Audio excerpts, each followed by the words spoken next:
जय हिंद साथी, आप सभी का स्वागत है लेक्चर एजुकेशन के इस यूट्यूब चैनल पे। देखिए दोस्तों, आज हम लोग जो है द्विघात समीकरण की चर्चा करने वाले हैं। और पिछला वीडियो में आप लोग पॉलिनोमियल को देखे थे, इसमें हम लोग द्विघात समीकरण को देखेंगे। इस क्लास को आप लोग जो है खास करके बीपीएससी टीआरई जो आपका आने वाला बहुत जल्द है उसके लिए ले सकते हैं। और आपको जहाँ पर मैथ पूछा जाता है और मैथ में आपको वहाँ पे द्विघात समीकरण चैप्टर मेंशन किया हुआ है, उस क्लास उसके लिए उस एग्जाम के लिए आप इस क्लास को ले सकते हैं। ठीक है साथियों, बढ़ेंगे आज के सेशन की ओर बिना टाइम वेस्ट किए, चूँकि दोस्तों टाइम कम है। और पिछला वीडियो में जो पॉलिनोमियल की चर्चा किए थे, तो हम सोचे थे कि उसमें ही हम लोग क्या करें, द्विघात समीकरण की चर्चा कर ले, लेकिन ऐसा संभव हो नहीं पाया था। रीज़न समझिएगा क्या हुआ था कि उसमें वीडियो ज़्यादा लंबी हो रही थी। इस वजह से हम लोगों ने यह सोचा कि इसको अगले वीडियो में इसको कर लेंगे। ठीक है साथियों, तो आज के सेशन में द्विघात समीकरण का बहुत ही बढ़िया से चर्चा करेंगे। और द्विघात समीकरण से अगर क्वेश्चन आप लोगों को आता है तो उम्मीद करते हैं आप लोगों को इस वीडियो को देखने के बाद द्विघात समीकरण को पुनः पढ़ने की ज़रूरत नहीं होगी। ठीक है साथियों, तो वीडियो में पूरा बने रहिएगा, देखिएगा। आज के सेशन को स्टार्ट करेंगे एक मोटिवेशनल लाइन के साथ कि कहा जाता है साथियों, तूफान में ताश का घर नहीं बनता, रोने से बिगड़ा मुकद्दर नहीं बनता, दुनिया को जीतने का हौसला रखो मेरे दोस्त, एक हार से कोई फकीर और एक जीत से कोई सिकंदर नहीं बनता। ठीक है साथियों, चलिए बढ़ेंगे आज के सेशन की ओर।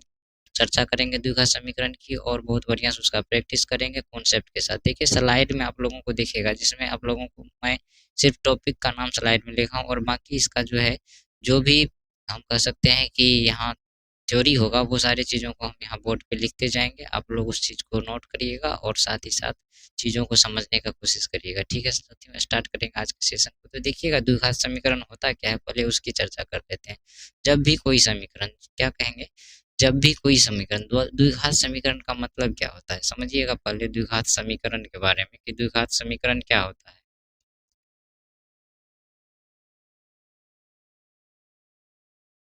द्विघात समीकरण को बोले तो आप इंग्लिश में से क्वाड्रेटिक इक्वेशन कह सकते हैं।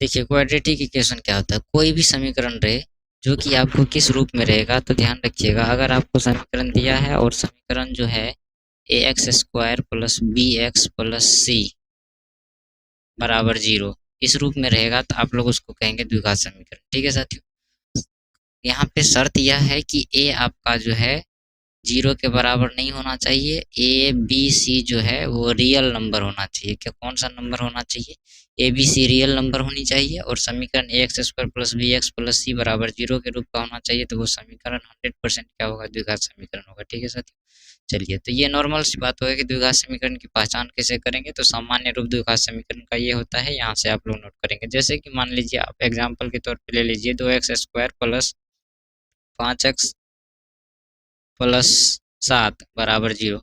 अब ये कौन सा समीकरण है, तो आसानी से कह सकेंगे द्विघात समीकरण। एक चीज समझिएगा, द्विघात, द्वि का मतलब होता है दो, द्वि का मतलब दो, घात, घात का मतलब समझिएगा, घात का मतलब होता है पावर। क्या होना चाहिए, पावर।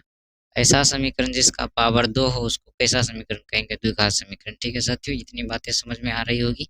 चलिए इसको नोट करिएगा, बढ़ेंगे आगे। आगे जो है देखेंगे कि आगे हम लोग इसका आगे का कॉन्सेप्ट क्या समझ सकते हैं। ठीक है साथियों, समझिएगा द्विघात समीकरण में हम लोग जो है छोटे छोटे चीज़ों की चर्चा करेंगे। जैसे आपको कहा जाए देगा कि विवेचक क्या होता है, तो विवेचक के बारे में समझिएगा। विवेचक को डी से सूचित करते हैं, क्या चीज़ से सूचित करते हैं, विवेचक की चर्चा करेंगे। तो विवेचक को डी से सूचित करते हैं, किससे साथियों, डी से। डी बराबर बी स्क्वायर माइनस 4ac होता है। ठीक है साथियों, जैसे आपको दे देगा 2x square plus 5x minus 3 और बराबर दे दिया 0।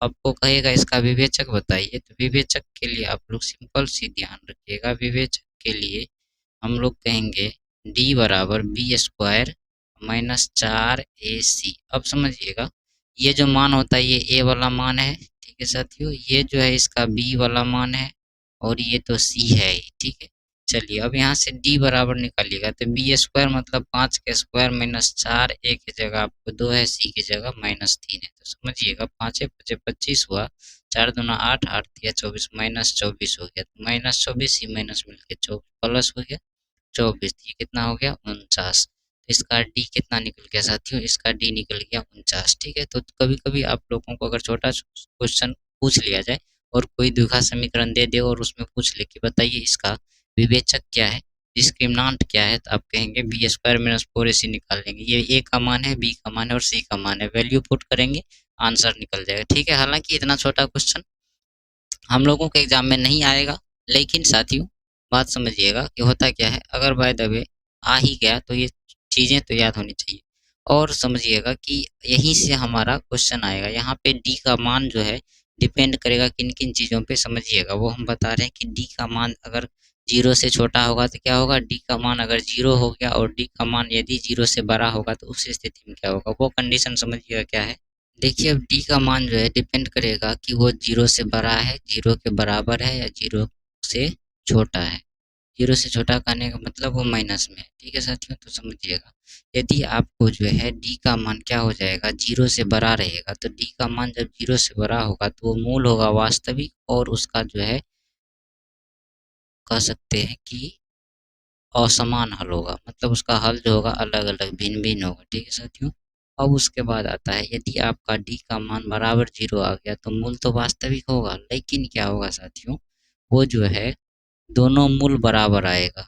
मूल का मतलब समझ रहे हैं ना, तो दो को हल होता है किसका, द्विघात समीकरण का, अल्फा और बीटा, वो जो है दोनों समान होगा कब, जब डी बराबर 0 होगा, और जब डी का मान 0 से छोटा हो जाएगा उस स्थिति में मूल वास्तविक नहीं होगा। ठीक है साथियों, तो समझिएगा, आपको डिस्प्ले पर भी दिख रहा होगा, हालांकि यहाँ पे हम लिख भी दिए हैं, उस चीज़ से भी आप लोग देख सकते हैं। ठीक है, तो ये तीनों चीज़ को हम लोग नोट करेंगे, ये बेसिक सी बात हमें आगे क्वेश्चन में काम आएगा। ठीक है साथियों, चलिए आशा करते हैं ये समझ में आया होगा। चलिए, जैसे आपको क्वेश्चन दे दे और पूछ लिया जाए कि ये जो समीकरण आपको दिख रहा है, द्विघात समीकरण 7x² प्लस 8x माइनस 1 का मूल जो है वास्तविक है कि नहीं, इस चीज़ को सब बताने के लिए समझिएगा, सबसे पहले ए बी सी का मान देख लेते हैं। ठीक है साथियों, ए बी सी, सी बराबर -1, बी बराबर 8 और ए बराबर 7, तो डी निकाल लीजिए पहले, B square minus 4ac। B का मान देखिएगा कि बी जो है हमारे पास 8 है, 8 का स्क्वायर माइनस 4, ए का मान 7, सी का मान -1। ठीक है साथियों, अठी अठी 64, यहाँ माइनस माइनस प्लस हो जाएगा, 7 चौके 28, यहाँ पे देखिए 8 4 12 6 2 8 92, और 92 जो है, ये जो डी निकला है ना 92, ये क्या है, डी जो है बड़ा है किससे, 0 से, और डी जब 0 से बड़ा है तो मूल वास्तविक होता है कि नहीं होता है, बताइए, होता है ना। तो वही चीज़ है, अब आपको पूछ लेगा यहाँ पे आगे क्वेश्चन, हालांकि वो आएगा यहाँ पे के दे देगा और पूछेगा के किस मान के लिए जो है समीकरण का जो है मान वास्तविक एवं असमान होगा, वास्तविक एवं समान होगा, या इसका मूल जो है वास्तविक नहीं होगा, के किस मान के लिए, वो जो कि खास करके वही, ये तो एक छोटा सा चीज़ है समझाने का कि किस टाइप का क्वेश्चन बन सकता है, लेकिन क्वेश्चन पूछता कैसे है वो आगे समझिएगा। देखिए देखिएगा, डी का कॉन्सेप्ट अगर आएगा ना, तो डी का कॉन्सेप्ट से आपको ऐसा ही क्वेश्चन पूछा जाएगा, पूछ लेगा कि के किस मान के लिए द्विघात समीकरण का जो है दोनों मूल वास्तविक एवं समान है। तो एक बात समझिए दोस्तों कि द्विघात समीकरण आपको दिया कितना है, 2x² प्लस के एक्स प्लस 3 इक्वल टू 0, यही है ना। अब ए का मान देखिए, ए बराबर 2 है, बी बराबर आपको के है, सी बराबर 3 है। ठीक है, अब मूल वास्तविक और समान होने के लिए क्या होता है, तो मूल वास्तविक और समान होगा, मूल वास्तविक एवं समान, मूल वास्तविक एवं समान कब होता है, तो अभी आप लोग क्या देखिए, जब क्या हो, डी का मान जो है, जब डी का मान बराबर होगा 0 के। ठीक है, तब ये मूल क्या हो जाएगा, वास्तविक और समान। डी बराबर होता है क्या है, B square minus 4ac, B का मान यहाँ से पुट करिए, के स्क्वायर माइनस 4, ए के जगह वैल्यू आपको है 2, सी के जगह वैल्यू है आपको कितना, देखिए 3। ठीक है, और ये होगा 0 के बराबर, तो के स्क्वायर माइनस 4 दूना 8 या 24 बराबर हो गया आपको 0। ठीक है साथियों, के स्क्वायर बराबर अगर कहिएगा तो ये कितना हो जाएगा, प्लस का 24। ठीक है, स्क्वायर उधर जाएगा तो रूट हो जाएगा, तो के बराबर क्या निकलेगा, अंडर रूट 24। अब यहाँ पे 24 को आप हम तोड़ करके दिखा देते हैं कि अगर 24 को आप तोड़िएगा तो 2 से 12 बार में, 2 से 6 बार में, 2 से 3 बार में, दो दो का जोड़ा लगता है, तो कितना हो गया, 2√6। 2√6 इस क्वेश्चन का क्या हो गया आंसर। 2√6 के लिए अगर आप यहाँ प्लस माइनस रूट है तो दे सकते हैं, 2√6 के लिए जो है इसका मान क्या हो जाएगा, वास्तविक और समान हो जाएगा। तो ऐसे क्वेश्चन को हम लोग इस प्रकार से हल कर लेंगे। आशा करते हैं ये चीज़ें समझ में आई होगी। ठीक है साथियों, देखिए इसको नोट कर लीजिएगा। चलिए, कोई दिक्कत है तो बताइए। ठीक है, तो इस टाइप का क्वेश्चन अगर आएगा तो आप लोग बना लेंगे। और इस टाइप का क्वेश्चन बहुत बार पूछा गया है एग्जाम में, के किस मान के लिए दोनों मूल जो है वास्तविक एवं समान होगा। ठीक है साथियों, तो ऐसे हम बनाएंगे। ठीक है, चलिए बढ़ते हैं अगले कॉन्सेप्ट की। और अगला कॉन्सेप्ट देखिएगा। देखिए अगला कॉन्सेप्ट जो आता है वो आता है द्विघात समीकरण का मूल ज्ञात करना। मूल हम लोग कैसे ज्ञात करते हैं समझिएगा। आपको क्वेश्चन दे देगा, आपको एक द्विघात समीकरण दे देगा और उस द्विघात समीकरण में आपको कहेगा कि इस समीकरण के मूल हैं, मतलब मूल हमें निकालना पड़ेगा। और आप लोगों को पता है मूल क्या होता है। द्विघात समीकरण का मूल वह मान होता है जिसका मान अगर हम इक्वेशन में रख देंगे तो द्विघात समीकरण जीरो हो जाएगा। द्विघात समीकरण के दो मान होते हैं जो कि मूल कहलाता है, और वो दोनों मान जो होता है ना, वो अल्फा और बीटा से हम लोग उसको डिनोट करते हैं। समझिएगा साथियों कि मूल जो होता है द्विघात समीकरण का मूल अगर कहेंगे, मूल अगर निकालिएगा ना, मूल किसका, द्विघात समीकरण का जो मूल होता है वो मूल जो होता है अल्फा और बीटा होता है। अल्फा एंड और कौन सी होता है, बीटा होता है। ठीक है साथियों, अल्फा और बीटा। ये अल्फा और बीटा होता क्या है कि मूल का मान जो है इसका वैल्यू अगर हम क्या करेंगे, इसका वैल्यू अगर रख देंगे, इसका वैल्यू रखेंगे किसमें, इसका वैल्यू अगर आप रख देंगे किसमें, इक्वेशन में, तो उसका मान जो है जीरो हो जाएगा। क्या हो जाएगा, जीरो हो जाएगा। यदि हम द्विघात समीकरण का अल्फा और बीटा जिसको मूल कहते हैं उसका मान अगर आप इक्वेशन में रख दीजिएगा ना, तो वो द्विघात समीकरण बिल्कुल जीरो हो जाएगा। उसी को द्विघात समीकरण का मूल कहा जाता है। आपको क्वेश्चन देगा और मूल पूछ लिया जाएगा। ठीक है, तो मूल कैसे निकालेंगे वो समझिएगा, उसका कॉन्सेप्ट क्या है। देखिए क्वेश्चन क्या है कि द्विघात समीकरण आपको दे दिया है और आपको पूछ रहा है कि इसका जो है मूल ज्ञात करिए। तो मूल ज्ञात करने का मैंने आप लोगों को पहले ही बताया, मूल ज्ञात करने का दो तरीका हम लोग चर्चा करेंगे। दो तरीका कौन कौन से समझिएगा। एक होता है द्विघाती सूत्र। द्विघाती सूत्र को एक अन्य नाम से जाना जाता है जिसको कहते हैं श्रीधराचार्य सूत्र। या आप उस दूसरा तरीका होता है वो होता है गुणनखंड मेथड से। हम दोनों मेथड से इस क्वेश्चन को बनाएंगे, लेकिन हमें जहाँ पर जो मेथड ज़्यादा लगे कि आसान है उसको हम लोग यूज करेंगे। क्योंकि दोस्तों पेपर तो ऑब्जेक्टिव है ना, पेपर तो सब्जेक्टिव नहीं है कि आपको कह रहा है कि इसी मेथड से बनाओ, आपको मूल निकालना चाहिए। बात इतनी सी है। ठीक है साथियों, तो कैसे निकालेंगे समझिएगा इस चीज़ को कि पहले हम चर्चा कर लेते हैं द्विघाती सूत्र जो होता है जिसको श्रीधराचार्य सूत्र भी कहा जाता है। ठीक है साथियों, और एक गुणनखंड मेथड से भी समझेंगे। गुणनखंड मेथड से भी है ना, उसमें क्या करेंगे हम लोग देखेंगे कि उसमें हमें गुणनखंड निकालने का जरूरत नहीं पड़ेगा। सिर्फ क्वेश्चन को देखेंगे और देख करके कहेंगे कि इसका मूल्य होगा। उसमें भी एक जादू है, समझिएगा वो क्या है। पहले हम लोग मेथड से समझते हैं फिर उसको समझेंगे। ठीक है साथियों, देखिएगा होता क्या है ना कि आपको मूल निकालने के बहुत सारे मेथड होते हैं। टीचर लोग उसको थोड़ा सा लॉन्ग प्रोसेस में लेकर जाते हैं, हमें उतना लॉन्ग प्रोसेस नहीं करना है। जैसे आपको दे देगा, इसके बाद जो कॉन्सेप्ट आएगा ना उस कॉन्सेप्ट में पूछा कहा जाएगा कि आपको दे देगा अल्फा और बीटा, कहेगा द्विघात समीकरण के दो मूल अल्फा और बीटा यह है, और तो आप द्विघात समीकरण बनाइए। हमने बहुत सारे टीचर्स को ऐसे देखे हैं जो कि ये बताते हैं अल्फा और बीटा का अगर मान आपको दिया हुआ है तो आप क्या करो ना कि इतना बड़ा प्रोसेस में लेकर के उसको जाते हैं, तब जा कर के बताते हैं कि ये जो है द्विघात समीकरण इसका यह होगा, इसका मूल यह है तो द्विघात समीकरण ये होगा। लेकिन दोस्तों मैं आप लोगों को बताऊं कि हम आप लोगों को क्या करेंगे, एक छोटा सा ट्रिक बताएंगे और उस ट्रिक को लगा करके आप लोग मूल कुछ भी दिया रहेगा ना, आप लोग आसानी से उसका द्विघात समीकरण, हम कहते हैं ना कि 10 सेकंड में आप लोग उसको फाइंड करके निश्चित बताइएगा। कैसे, इस क्वेश्चन के बाद हम लोग जस्ट उसी को देखने वाले हैं। तो पहले इसको समझ लेते हैं कि इसको कैसे बनाएंगे। ठीक है साथियों, समझिएगा। यहाँ पे आपको क्या दिया है कि यहाँ दिया है एक्स स्क्वायर प्लस में 20x प्लस में 91, यही है ना। चलिए अब क्या कह रहा है, यहाँ से आप ए बी सी का मान निकालिए। एक बी का मान 20 और सी का मान कहिएगा 91। ठीक है, चलिए अब यहाँ से आप एक जो होता है श्रीधराचार्य सूत्र जिसको द्विघाती सूत्र कहते हैं, द्विघाती सूत्र से जब बनाइएगा ना इसको, तो द्विघाती सूत्र से क्या होगा साथियों कि द्विघाती सूत्र होता है x बराबर minus B plus minus under root D बटे में 2a। ठीक है, ये होता है। अब इसमें क्या करेंगे, माइनस माइनस है ना, minus 20 plus minus under root D. अब d का मान तो होता है बी स्क्वायर माइनस 4ac। आप सुविधा के लिए यहाँ पे d अलग से निकाल सकते हैं, B square minus 4ac। b का मान देखिएगा 20 का स्क्वायर माइनस का 4 और ए का मान है आपको 1, सी का मान है 91। यहाँ से समझिएगा 20 से गुना करिएगा तो 400 हो जाएगा 2 बार में, और यहाँ से गुना करिएगा तो कितना हो जाएगा, ये 4 का 4 9 चौके 36, 364 घटा करके हुआ दोस्तों 36, 36 आ गया ये। तो यहाँ डी का मान आ गया आपको 36 और बटे में 2a। तो यहाँ से देखिएगा कि -20 प्लस -6 बटे में 2, ए के जगह वैल्यू देखिएगा आप, एक ही है तो एक का मान एक ही रखेंगे तो एक क्या ना होगा। यहाँ से देखिएगा एक बार -20 प्लस 6 बटे में कितना हो जाएगा 2। तो समझिएगा जब आप इसको घटाइएगा तो कितना होगा, माइनस का 14 बटे में 2 मतलब माइनस का 7। ठीक है, चलिए आगे अगर हम कहेंगे, यहाँ तक आपको दिख रहा होगा, हाँ चलिए ठीक है। यहाँ से अगर हम कहेंगे कि नहीं, एक बार तो हम प्लस लिए ना, माइनस भी तो है ना, एक बार माइनस लीजिए तो -20 -6 बटे में 2 तो माइनस का 26 बटे में 2 मतलब माइनस का 13।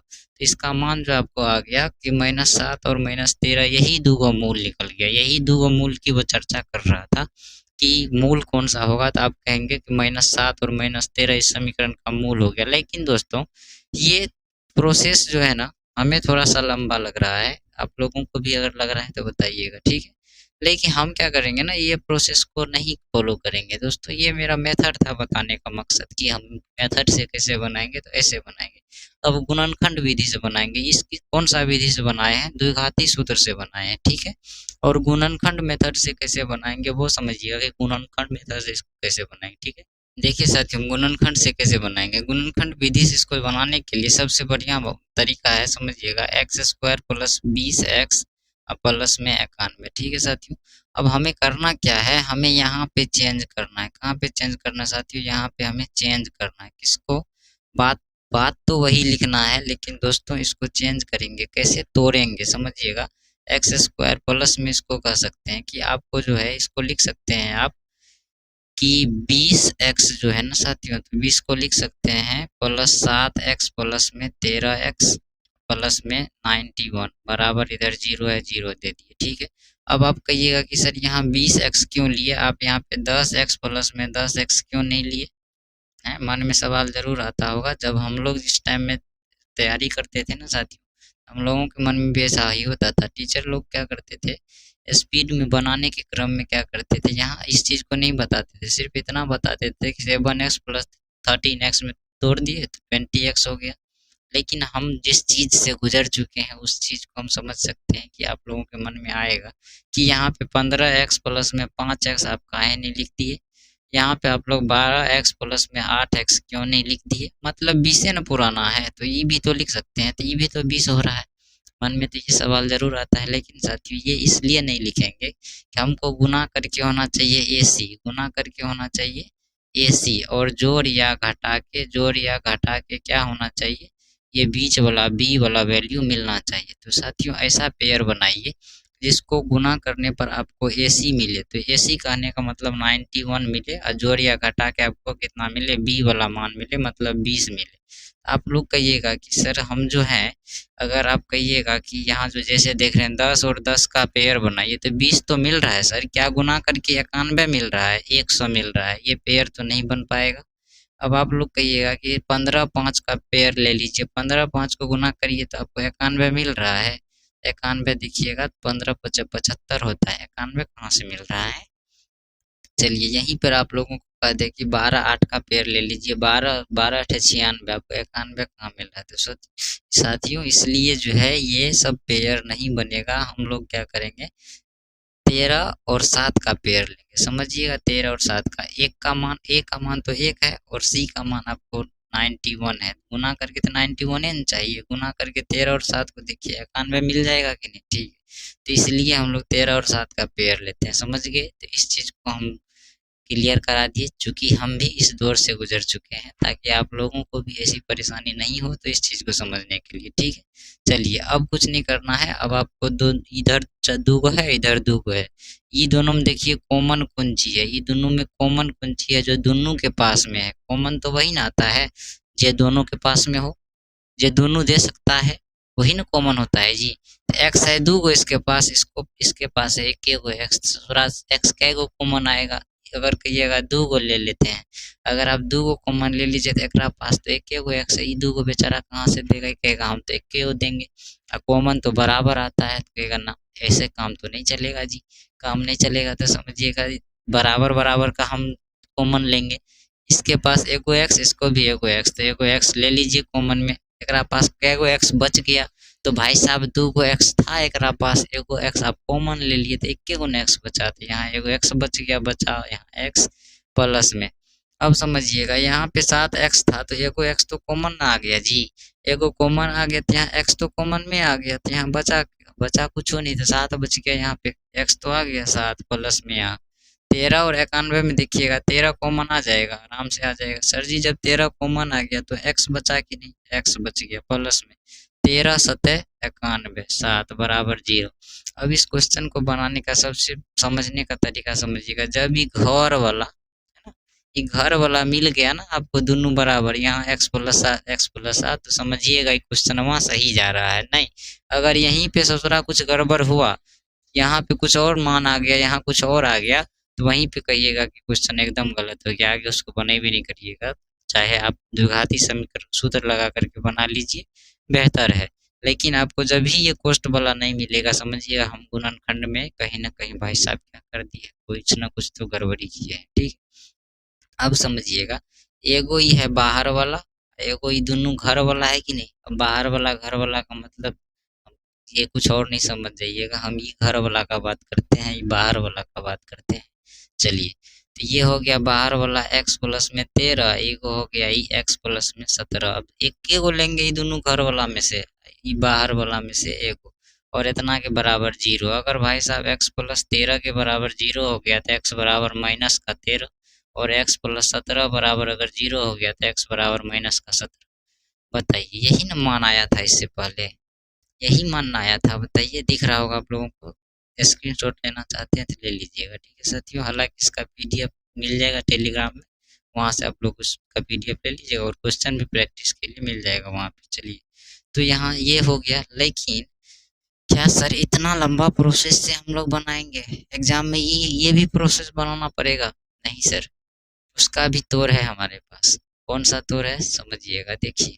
अब यहाँ पे क्या कहेंगे कि ये जो है ना, आप इसको लिखिए एक्स स्क्वायर प्लस में 20x प्लस में 91 बराबर 0। ये है भाई साहब, कहते हैं ना कि टॉनिक, तो ये टॉनिक का काम करेगा, टॉनिक।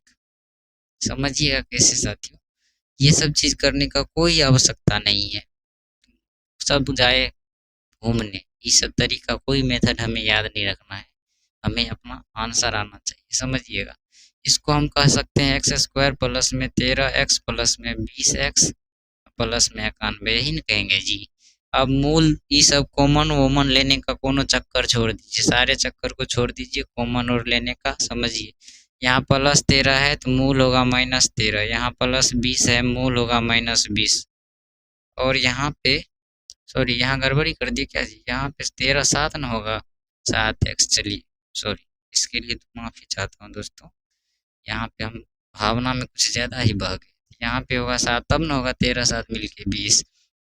यहाँ प्लस 13 है तो माइनस 13 हो गया, प्लस 7 है तो माइनस 7, माइनस यहाँ कितना हो जाएगा 7, ठीक है ना। यहाँ पे क्या कर दिए हैं, यहाँ पे हम 17 यहाँ भी लिख दिए हैं, यहाँ भी 17 लिख दिए, ठीक है साथियों।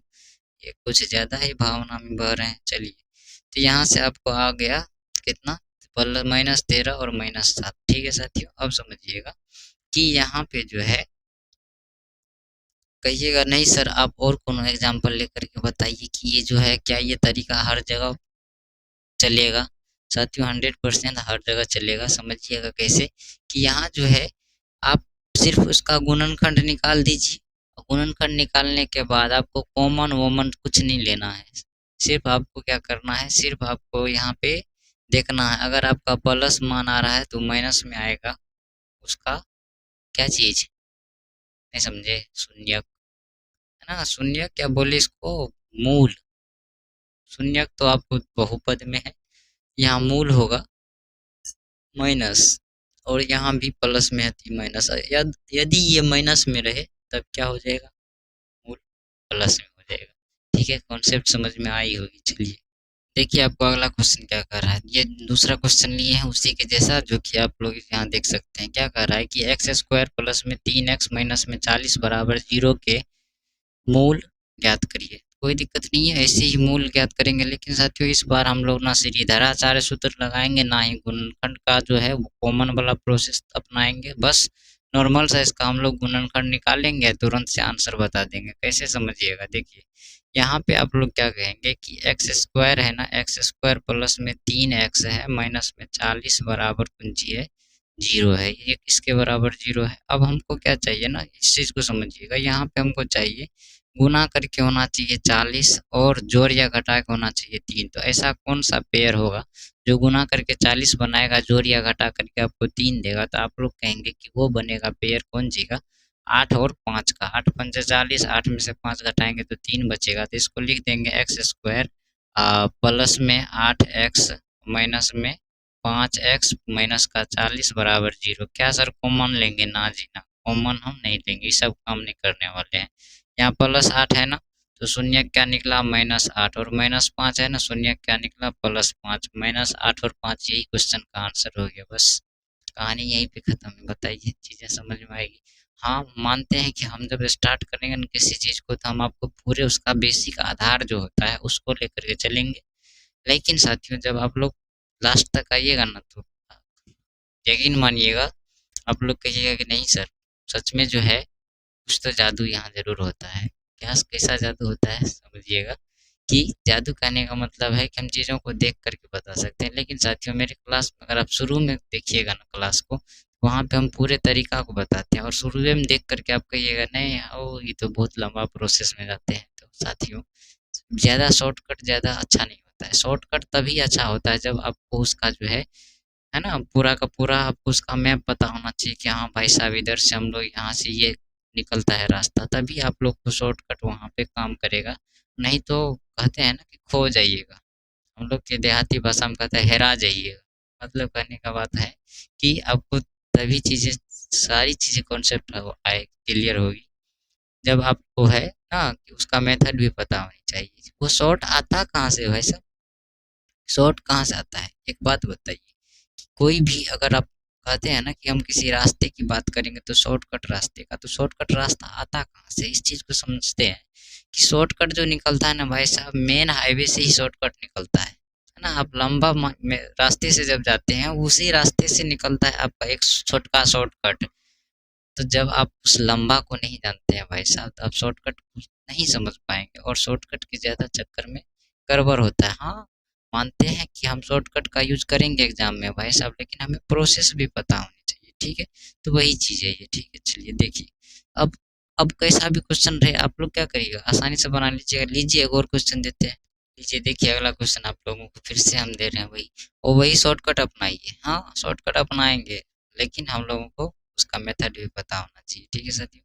समझिएगा, यहाँ पे आपको क्या कह रहा है कि इसका मूल बताइए। कुछ नहीं करेंगे, सीधा समझिए 19 जो होता है कितना कितना का पेयर बना करके हमको जो है 90 मिलेगा। तो हम कहेंगे कि हम अगर 10 और 9 ले लेते हैं, 10 और 9 -10 और -9 ले लेते हैं, तो -19 मिल जाएगा, और ये जो है 90 भी मिल जाएगा। तो इसका मतलब इसका जो आंसर आएगा प्लस का 10 आएगा और 9 आएगा, और 10 और 9 इसका मूल निकल गया। बताइए कोनो दिक्कत है ऐसे प्रश्नों में? तो आसानी से ऐसे प्रश्नों का मूल निकाल लीजिएगा कि नहीं निकाल लीजिएगा, बताइए।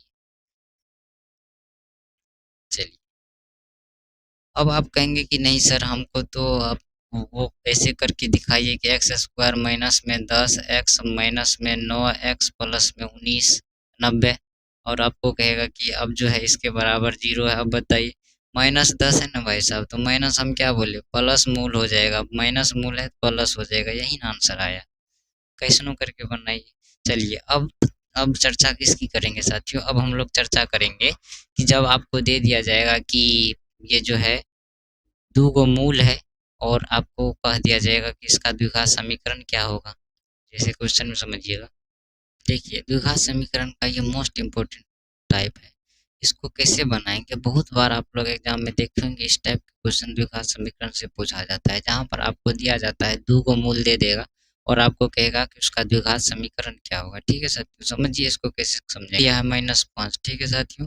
आप सबसे पहले इसका योग निकालिए, -5 प्लस में 7 बराबर 2, गुना निकालिए इसका, तो गुना कहिएगा कि ये हो जाएगा आपको -5 गुना में 7 बचा 35, ठीक है, माइनस का 35। अब आपको द्विघात समीकरण पूछा है, एक्स स्क्वायर माइनस मूलों का योग कितना निकला है साथियों, 2, और एक्स है तो एक्स रख दीजिए, प्लस में मूलों का गुणनफल माइनस का 35 बराबर का 0, तो यहाँ से एक्स स्क्वायर माइनस में 2x माइनस में 35 इक्वल टू 0, और यही हो जाएगा इस क्वेश्चन का आंसर। तो बताइए ये चीज़ें समझ में आ रही कि नहीं। यहाँ सिर्फ आपको यह ध्यान रखना है कि ये सूत्र एक्स स्क्वायर माइनस मूलों का योग इंटू एक्स प्लस मूलों का गुणनफल बराबर 0, और चुटकियों में आप लोग को कोई भी मूल दे देगा, आसानी से बना लीजिएगा, ठीक है साथियों। चलिए, तो देखिए ये सब चीज़ें आप लोगों को समझ में आई होगी, मेरी तो यही उम्मीद है।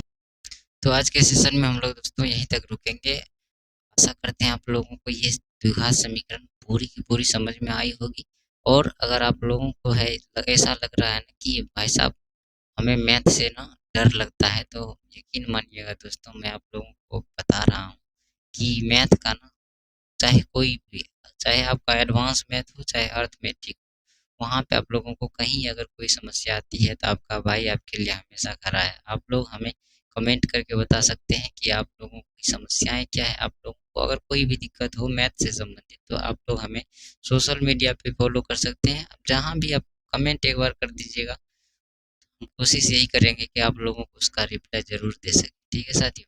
मिलेंगे आप लोगों से अगले वीडियो में दोस्तों एक नए टॉपिक के साथ, और जो है हमारा अगला टॉपिक जो होगा कुछ एपी का क्वेश्चन हम उसमें ऐड करेंगे, ट्रायंगल रहेगा। उसके बाद हम लोग जो है 2D 3D एस्थेटिक्स, इसके साथ त्रिकोणमिति और त्रिकोणमिति के कुछ अनुप्रयोग, जो उसमें आप लोगों को मीनार वगैरह का क्वेश्चन दे दिया जाता है, छाया की लंबाई, इस टाइप का क्वेश्चन दे देगा, हाइट एंड डिस्टेंस जिसको आप बोलते हैं, ठीक है।